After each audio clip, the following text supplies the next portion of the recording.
Hey everybody, how's it going? Welcome back to Stylus Meets Vinyl. My name is Chris. Today we are taking a shot at the Prog Tag for 2024. This comes from Alex over at Beer and Vinyl. Alex is a new channel. I've mentioned him a couple times here.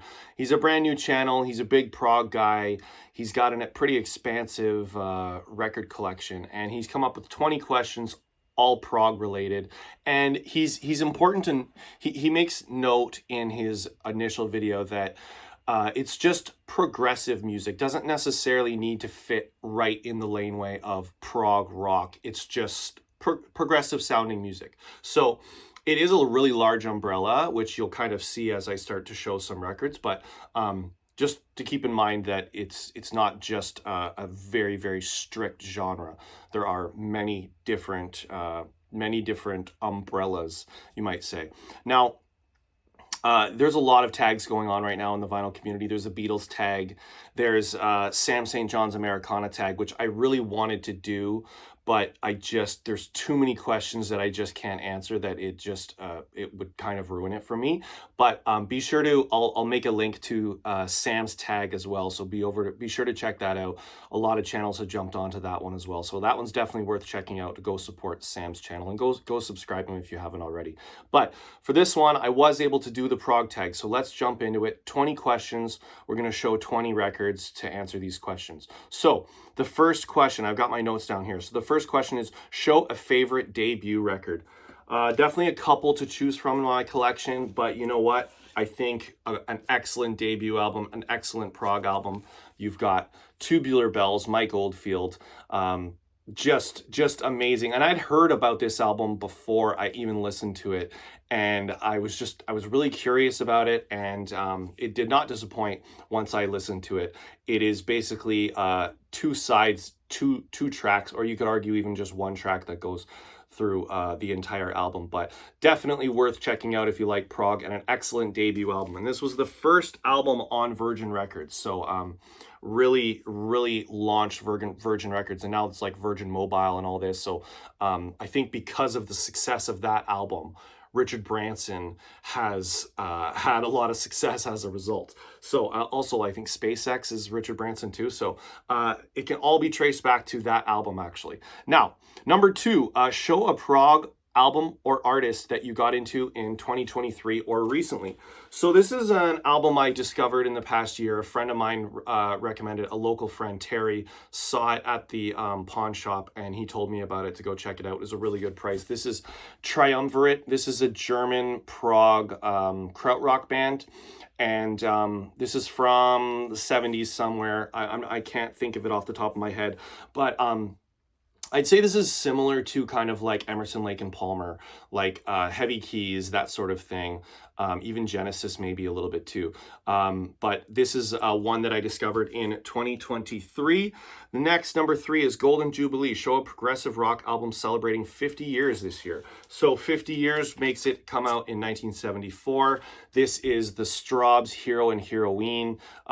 This is their, I think, fourth or fifth album, something like that. But this is a nice one from the Straubs. My only Straubs album. I am curious to listen to some of their other stuff and hear some other recommendations from people. So if you like any other Straubs albums, let me know in the comments. Next, number four, show a favorite live album. You know what? This is a triple album epic. Yes songs. All of the essentials on here that you would want to listen to. Yours is No Disgrace, 14 minutes long. Starship Trooper, 9.5 minutes long. And then just two other discs too, with just some fantastic live like reproductions of these studio tracks that they lay down on their albums. So that's a really great one. Yes songs. Number five, show a non-UK prog band. For this one, I've got Starcastle. This is an American, I think these guys are from Champaign, Illinois, American prog rock band from the 70s. Very similar to Kansas and very similar to Yes.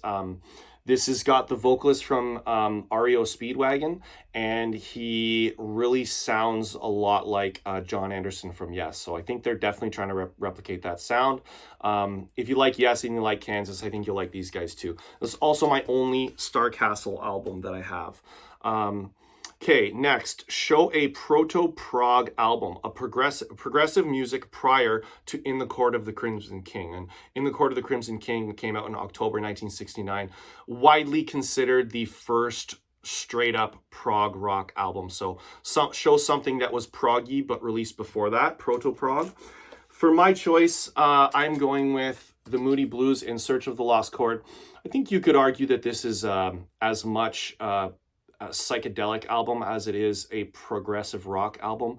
There's definitely bits of each in there. This is from July 1968, so this predates In the Court of the Crimson King by about 14 or 15 months. So definitely one to check out. The Moody's were symphonic, proggy, and psych, like all at the same time. So this is, I think this is my favorite Moody Blues album. Next, we've got number 7, show an album with an epic, a song over 10 to 15 minutes long or whatever you want. For me, I immediately thought of Thick as a Brick. This is Jethro Tull. This is the entire, I guess the entire album is 1 track long. There's no breaks. Every song leads into the next song, and then when you flip the record over after side 1, it just picks up and it just continues to go on. So it's about a 45-minute long song, and so I think you could definitely say that this was an epic. Next, number 8, show an album with a proggy song from a non-proggy artist. So I don't think, when you think of the Beatles, I don't think you think of them as a prog band. They dabbled in a lot of different things, but I think on Sgt. Pepper's, they specifically A Day in the Life, I think that is a very proggy song from the Beatles. So there's a lot of like bleed over from psychedelic rock into prog rock, and I think this is an example of that. It's a little bit psych, it's a little bit proggy, but you know what? I love them both. So that is definitely a proggy song from the Beatles. Next, we've got number 9, an underrated gem / forgotten favorite, an artist or an album that is underappreciated. I'm not sure if this is considered underappreciated or a forgotten gem, but it's a band that I had never heard of before until I got into the vinyl community. I discovered them. I like this album more and more every time that I hear it. So I do think it's a little bit of an underrated gem. This is First Base, the album First Base from the band Babe Ruth. This has got a female vocalist, Janita Hahn, and I think the band went through a bunch of various lineup changes after this one. So I've read that this is their best album. I've heard a couple of their other tracks from some of their other albums, and I think, in my opinion, this is the best. So this is a really nice underrated gem. Number 10, an album featuring your favorite prog vocalist. The funny thing about this tag is there are a lot of questions that I could switch the albums up. Like I had some albums in one category and I had to move them around, and so I really juggled them a lot. Alex, you did a really good job with these questions. So I was going to show these guys for an artist that I got into this year, but also they just have a fantastic vocalist. I'm going with Frumpy, the vocalist here. Another female vocalist is Inga Rumpf. And this is a German krautrock, prog hard rock band. This is an excellent album. It was a really nice discovery this year, and I'll be looking for more Frumpy in the new year and for the rest of my life, basically.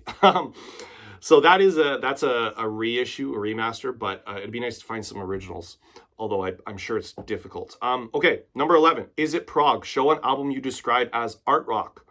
Okay, for this one, I'm going with Supertramp, Even in the Quietest Moments. Supertramp, I think some people debate whether Supertramp is prog or not. They're definitely art rock, and art rock to me is that umbrella of prog. And I chose this album in particular because there is a song on here called Fool's Overture, and it is how long? I think it's about it is 11 minutes long, 10 minutes and 51 seconds. Really long, proggy track, and this is one not to be missed from Supertramp. I love those guys. Okay, next we've got number 12. Show a solo album from an artist from a prog band. For me, I'm going with Nick Mason. This is Wet Dream. This is from 19 1978, I think. Yeah, 1978. So this is right in between Animals and The Wall, right when Roger Waters really took control of Pink Floyd. And actually, Roger Waters kicked Nick Mason out of the band, and then Nick Mason became essentially just like a session musician. He wasn't actually part of the band, but he appeared on The Wall. And it's a shame because I think this is a really good album. If you're a Pink Floyd fan, look for this and pick it up. I bought this for about 15 bucks, I think. It's in good condition. And yeah, it leaves a lot to the imagination that, like, if this stuff could have appeared on a Pink Floyd album, I think it would have been a pretty good album. And Nick Mason has this really interesting voice that sounds a little bit like David Gilmour. I used to get them mixed up when I'd hear them sing, but is really, really kind of like soft, like spiderwebby type of vocals, and obviously a really good like keyboard keys player, synth, all that stuff. So really wanted to check out. That's Wet Dream. So number 13, Jack of All Trades, Master of None. Show a genre-binding album. So for me, genre-binding album or artist. For me, I'm going with Radiohead. This is OK Computer from 1997. I think the first 4 Radiohead albums specifically, you've got Pablo Honey, which is a straight up alternative rock album. Then you've got The Bends, and still a little bit alternative, but they're kind of starting to maybe get a little bit more experimental. Then you've got OK Computer. This one is I think for sure progressive.